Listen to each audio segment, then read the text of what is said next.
अप्रैल को उत्सव के रूप में मनाया जाएगा बैसाखी पर्व। जानिए कब और कैसे हुई खालसा पंथ की स्थापना। मजलूमों की रक्षा के लिए स्थापित हुआ खालसा पंथ 13 अप्रैल 1699 ईस्वी को आनंदपुर साहिब में गुरु गोविंद सिंह जी ने सजाए थे 5 प्यार। खालसा पंथ की स्थापना का मुख्य उद्देश्य था संत सिपाही बनाना। सरबंस दास दानी गुरु गोविंद सिंह जी ने जुल्म के खिलाफ बेखौफ शास्त्रधारी जत्थेबंदी तैयार की। भक्ति एवं शक्ति का प्रतीक अमृत उत्सव। वैसाखी के दिन 13 अप्रैल 1699 ईस्वी को आनंदपुर साहिब में गुरु गोविंद सिंह जी ने समाज या संगत से बिना किसी भेदभाव के अलग अलग जाति के लोगों में से 5 प्यारे को अमृतपान या अमृत धारण कराकर खालसा पंथ की स्थापना की।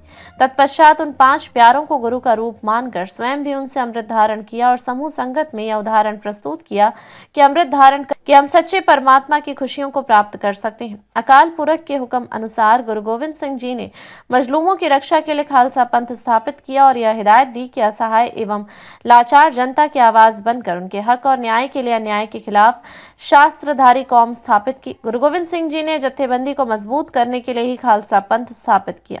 वर्तमान समय में उसी परंपरा को निर्वाहन करते हुए एक सिख को अमृतपान करने के पश्चात 5 ककारों जैसे कंघा, कड़ा, कक्षा, केश, कृपाण का धारणी होना चाहिए। आइए सिख समाज के लोगों से जानते हैं इसका इतिहास। वैसाखी पर्व एवं खालसा पंथ की स्थापना का क्या इतिहास है, इसके बारे में आप विस्तृत रूप से बताइए। वाहिगुरु जी का खालसा, वाहिगुरु जी की फतेह। वैसाखी के दिन गुरु गोविंद सिंह जी महाराज ने हिंदुस्तान की रक्षा के लिए एक जत्थेबंदी को मजबूत करने के लिए 5 प्यारों को तैयार किया था। इनको खंडे बाटे की पाहुल छकाकर एक रणनीति तैयार की जिससे भारत की संस्कृति को बचाया जा सके।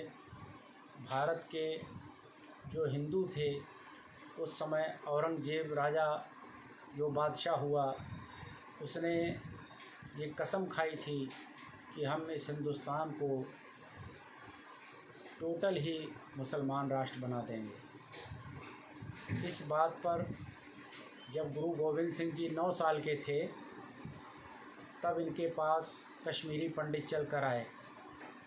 उस समय गुरु तेग बहादुर साहब जी ने उनकी बाँह पकड़ी और कहा कि जाओ औरंगजेब से धड़ कह दो कि अगर गुरु तेग बहादुर साहब को आपने मुसलमान बना दिया तो हम सारे के सारे हिंदुस्तान के जितने हिंदू हैं आपकी बात को मानकर मुसलमान बन जाएंगे।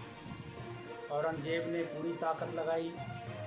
गुरु तेग बहादुर साहब जी के 3 शिष्यों को, भाई दयाला जी को, भाई मतीदास को, भाई सतीदास को तसीहे दे देकर शहीद किया और कहा कि अगर आप मुसलमान नहीं बने तो आपको भी ऐसे ही दंड दिया जाएगा। लेकिन गुरु तेग बहादुर साहब ने शहीद होना को जो है कबूल कर लिया। इस तरह से पूरा हिंदुस्तान मुसलमान होने से बच गया। उसके बाद गुरु गोविंद सिंह जी महाराज ने वागडोर अपने हाथ में संभाली और औरंगजेब के साथ टक्कर ली, जिसमें 14 लड़ाइयाँ लड़ी गईं, जिसमें गुरु गोविंद सिंह जी महाराज ने फतेह हासिल की। औरंगजेब को फतेहनामा चिट्ठी लिखी जिसको पढ़कर औरंगजेब को सारी सच्चाई मालूम हुई कि मैंने एक दरवेश के साथ माथा जोड़ा, माथा लगाया, गलत किया और अपनी गलती का एहसास हुआ कि हमने 7 साल और 9 साल के बच्चों को जिंदा नीहों में चुनवा दिया। ये बहुत बड़ा जुल्म किया और इस चिट्ठी को पढ़ के औरंगजेब की मौत हुई थी। तो हिंदुस्तान अपनी संस्कृति को भूलता जा रहा है, उसको अपनी संस्कृति को याद रखना चाहिए। जिन गुरुओं ने अपनी अपनी कुर्बानियाँ दी उनको याद रखना चाहिए। उनको हर साल उनकी शताब्दी जो मनाते हैं उसको नमन करना चाहिए। इन्हीं बातों के साथ मैं अपनी बात को विराम देता हूँ। सिखों के 10वें गुरु श्री गुरु गोविंद सिंह जी महाराज, जिन्होंने बैसाखी के पावन मौके पर खालसा पंथ की स्थापना करी, इस उद्देश्य के साथ कि जो उस समय पर शासन कर रहे राजा महाराजा थे उनके किए गए अत्याचारों को मिटाने के लिए, जो समाज में बहू बेटियों को उठा लिया जाता था, फिर उनकी दलाली की जाती थी, उस चीज़ को रोकने के लिए खालसा पंथ की स्थापना की गई। साथ ही साथ उनका उद्देश्य था कि समाज में जात पात, ऊंच नीच, जो भेदभाव रूढ़िवादियाँ उस समय पर थीं, उनको मिटाया जा सके। और उन्होंने अपने सिंघों को तैयार किया, एक खालसा की फ़ौज बनाई और उनको यही उद्देश्य दिया कि हमको हमेशा सच के साथ रहना है, बुराई के खिलाफ रहना है। और वाहिगुरु जी का खालसा, वाहिगुरु जी की फतेह। आज वैसाखी और खालसा साधना दिवस के मुख्य अवसर पर मैं आप सबके सामने कुछ चंद विचार प्रस्तुत करना चाहती हूँ। वैसाखी वाले दिन किसान जब अपनी फसल की कटाई कर अपने घर खुशहाली से वापस आता है, उस त्यौहार को वैसाखी से जाना जाता है। वैसाखी खालसा का साधना दिवस है।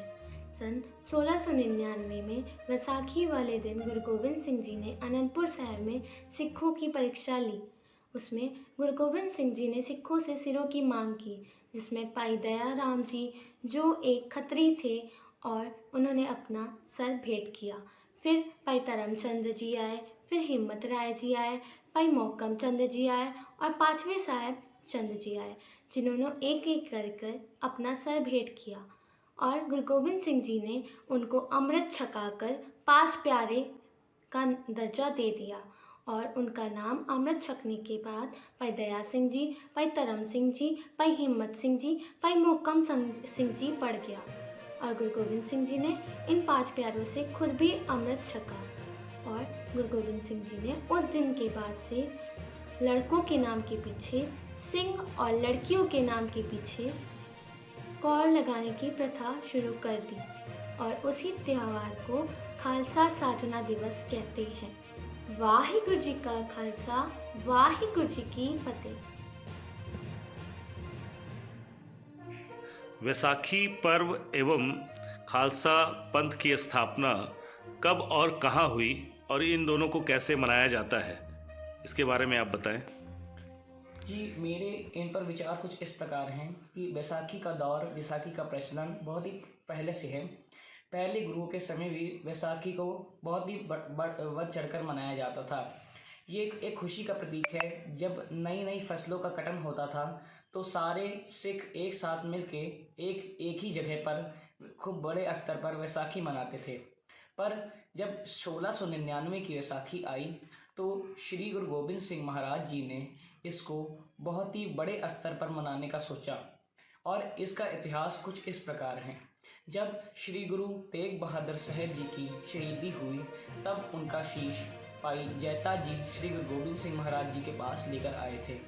तो श्री गुरु गोबिंद सिंह महाराज जी ने उनसे एक सवाल पूछा था कि क्या वहाँ और कोई सिख नहीं था जो मेरे पिताजी श्री गुरु गोबिंद सिंह, श्री गुरु तेग बहादुर साहब महाराज जी का शीश यहाँ तक ला सके। तो भाई जैता जी ने यह जवाब दिया था कि मुझे पता ही नहीं लग सका कि कौन सिख है और कौन मुसलमान, क्योंकि वहाँ सब एक ही प्रकार दिख रहे थे। तब श्री गुरु गोबिंद सिंह जी ने एक अपने मन में एक चीज़ को ठान लिया था कि अब मैं एक ऐसा खालसा तैयार करूँगा जो लाखों में एक दिखे।